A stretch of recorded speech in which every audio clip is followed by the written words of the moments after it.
Rajgangpur Dalmia cement plant दुर्घटना मामला रे रुजु होला 3 मामला राजगांगपुर थाना रे 3टी मामला रुजु होईछि।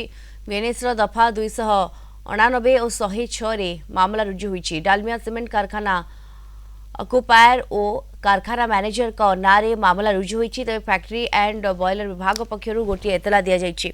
तहसीलदार पक्षरु गोटी एतला दिया जाईछि। सेपरि मृत श्रमिकक भाई तंबेश्वर पात्र पक्षरु गोटी एतला दिया जाईछि। अन्य पक्षरे फैक्ट्री एंड ब्रॉयलर विभाग पक्षरु पावर प्लांट रे सेफ्टी मेजर्स ठीक न हेबा पर्यंत प्लांट बंद रखा निर्देश दिया जायछि। एपटे राजगांगपुर स्थित डालमिया सीमेंट कारखाना रे कोयला हपर भुसुड़ी 3 जनक मृत्यु घटिथिला। घटना 3 दिन पर गतकाली 3 जनक मृतदेह उद्धार होइतिला। गुरुवार रात्रि डालमिया सीमेंट कारखानार पावर प्लांट बॉयलर को कोयला जोगाउथबा 2टी बंकर भुसुड़ी पड़िबा फल अघटन घटिथिला।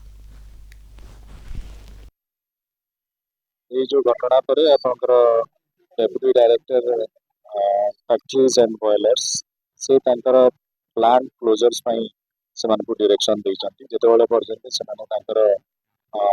माने सेफ्टी मेजर्स एंश्योर न करिवे सेतेबेले पर्यंत से फाइंडिंग्स रे जहाँ भी आसीबो गवर्नमेंट रो रेगुलेशन